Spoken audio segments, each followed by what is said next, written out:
রথযাত্রা উপলক্ষে বানাবো মহাপ্রভু জগন্নাথ দেবের ভোগ প্রসাদ ডালমা। ভীষণই ভালো খেতে হয়। তো চলো বন্ধুরা, তোমাদের এই সবজি আর ডাল দিয়ে ডালমার রেসিপিটা বানিয়ে দেখাই। এখানে নিচে কিছু সবজি, একটা বড় গাজর, একটা কাঁচকলা, কয়েকটা গাঠি কচু নিয়েছি, মিষ্টি আলু, আর এক ফালি কুমড়ো, কয়েকটা সজনা ডাঁটা আর কয়েকটা বিনস নিয়েছি। আপনারা আপনাদের পছন্দ মতো সবজি নিতে পারেন। সব সবজিগুলোকে কেটে ধুয়ে পরিষ্কার করে নেব। সব সবজিগুলোকে কেটে ধুয়ে পরিষ্কার করে নিয়েছি। ঘরে এক টুকরো পেঁপে ছিল, পেঁপেটাও কেটে দিয়ে দিয়েছি। কুমড়োটাকে একটু বড় রাখবো কারণ গলে যায়। আর এখানে যে মিষ্টি কুমড়ো কেটে নিয়েছি ছোটো করে, কাঁচকলা মাঝখান দিয়ে কেটে ছোটো করে কেটে নিয়েছি। আর এদিকে সজনাটা খোসাটা ছাড়িয়ে কেটে নিয়েছি। গাঁঠি কুচিগুলোকে মাঝখান থেকে দু টুকরো করে রেখেছি খোসা ছাড়িয়ে। আর সাথে গাজরটাকেও ছোটো টুকরো করে কেটে নিয়েছি। বীজটাকে একটু লম্বাভাবে রেখেছি, এরকম কেটে নিয়েছি। সবজিগুলোকে সব কেটে ধুয়ে পরিষ্কার করে নিয়েছি। এখানে নিয়েছি 150 গ্রাম মতো অড়হর ডাল, ছোটো কাপের 1 কাপ আছে। অনেকটা ছোলার ডালের মতো দেখতে, করবো 5 জনের জন্য। ডালটা প্রথমে ভালো করে ধুয়ে ভিজিয়ে দেবো, কারণ ডালটা ভিজতে সময় লাগবে। ডালটা ভিজিয়ে রাখলে ভালো হয়, তিনি সেদ্ধ হবে।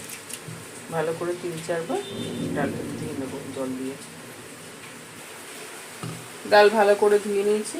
এখন ডালটা ভিজিয়ে 1 ঘন্টার মতো রেখে দেবো। ডালটা 1 ঘন্টা ভিজিয়ে রেখেছিলাম। দেখো ডালটা ভিজে কতটা বড় হয়ে গেছে। বড় প্রেসার করে নিয়েছি, ভেজানো ডালটা দিয়ে দিলাম। সব সবজিগুলোকে দিয়ে দিলাম। সজনা ডাঁটাটা শুধু দেবো না, কারণ সজনা ডাঁটাটা গলে গেলে ভালো লাগবে না। শুধু সজনা ডাঁটা দিলাম না, এটা গলে যায় তাড়াতাড়ি। দিয়ে দিলাম নরম চামচ 1 চামচ নুন। একটা মিডিয়াম সাইজের বাটি, 1 বাটি মতো জল দিয়ে দিলাম। সবজি দিয়েও জল বেরোবে। প্রেসার কুকারে ঢাকাটা আটকে দিলাম।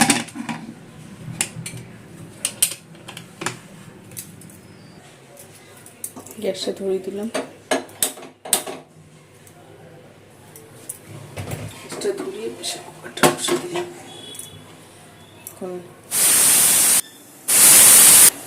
2টো সিটি পড়ে গেছে, গ্যাসটা বন্ধ করে দিলাম। গ্যাসটা ধরিয়ে নিলাম। এটা কড়াই বসিয়ে দিচ্ছি। ভাজা মশলা করবো, 2টো শুকনো লঙ্কা দিয়ে দিলাম।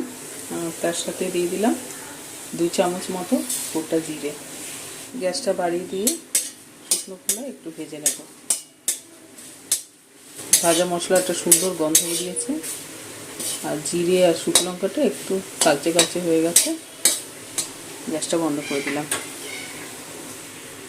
শুকনো লঙ্কা জিরেটা একটু ঠান্ডা করে নেবো, তারপরে মিক্সির জারে গুঁড়ো করে নেবো।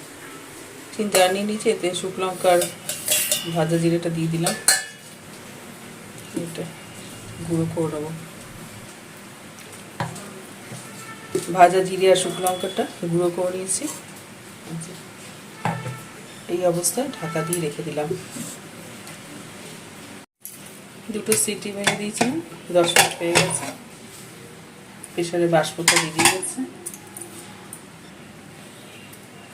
ডালটা দেখতে পাবো,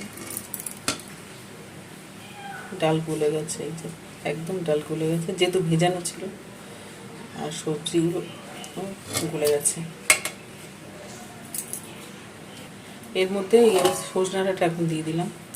সজনা ডাঁটা দিয়ে একটু গ্যাসে 2 মিনিটের মতো বসিয়ে রেখে দেবো। সিটি আর ফেলবো না, এই যে গরম আছে এর মধ্যে সজনা ডাঁটা হয়ে যাবে। প্রেসারটা আটকে গ্যাসে একটু 2 মিনিটের মতো বসিয়ে রাখবো। 2 মিনিটের মতো রেখে দিয়েছিলাম। ঢাকা দিয়ে দেখে নেবো সিদ্ধ হয়েছে নাকি। খুব নরমই, দেখো সিদ্ধ হয়ে গেছে। এটা ফোড়ন করে নেবো। গ্যাসটা ধরিয়ে কড়াই বসিয়ে দিয়েছি। কড়াইতে সামান্য একটুখানি সর্ষের তেল দিয়ে দিলাম। তেল ভালো করে গরম করে ফোড়নে দিয়ে দিলাম গোটা জিরে, শুকনো লঙ্কা, তেজপাতা। ফোড়নটা একটু তেলে ভেজে দেবো।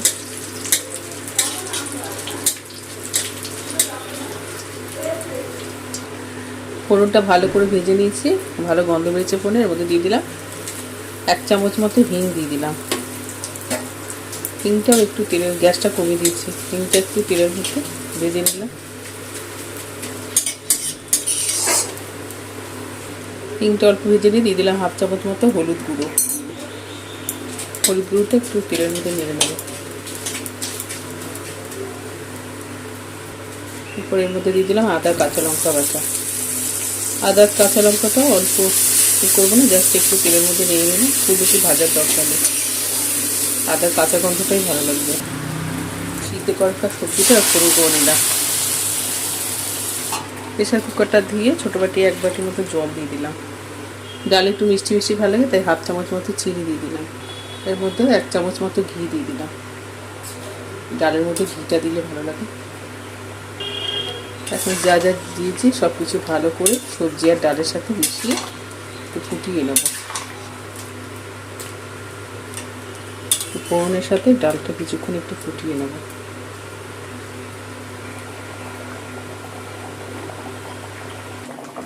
ডালটা একটু টকবক করে 2 মিনিটের মতো ফুটিয়ে নিয়েছি।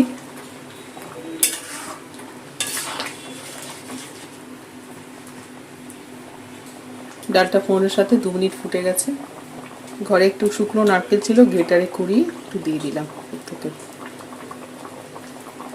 আমি ডালের মধ্যে চিনি দিয়েছি, যদি গুড় থাকে তাহলে গুড় দিতে পারেন চিনির বদলে। এখন গুড় ছিল না, তাই চিনি দিয়ে দিয়েছি। নারকেল কোড়াটা দিয়ে একটু আরও 1 মিনিটের মতো ফুটিয়ে নেব। ওপর থেকে দিয়ে দেবো ভাজা মশলার গুঁড়ো, 2 চামচ মতো ভাজা মশলার গুঁড়ো দিয়ে দেবো। ভাজা মশলার গুঁড়োটা দিয়ে একটু মিশিয়ে নিলাম।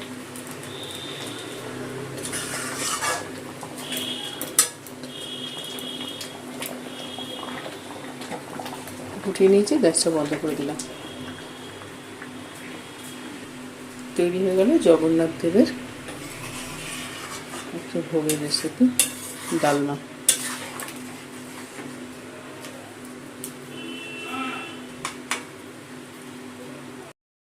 বন্ধুরা, তোমরাও বাড়িতে এইভাবে বিভিন্ন রকম সবজি দিয়ে ডাল দিয়ে এরকম ডালমা বানিয়ে খেও, গরম ভাতের সাথে দারুণ লাগবে খেতে। আর বন্ধুরা, রেসিপিটা ভালো লাগলে প্লিজ একটা লাইক দিয়ে দিও, আর চ্যানেলটা সাবস্ক্রাইব আর ফলো করার অনুরোধ রইল। আজ এই পর্যন্ত বন্ধুরা, আবার চলে আসবো তোমাদের জন্য নতুন রেসিপি নিয়ে। সবাই ভালো থাকবে, ধন্যবাদ। ডালের উপর থেকে একটু নারকেল কোড়া দিয়ে দেবো, দেখতে ভালো লাগবে।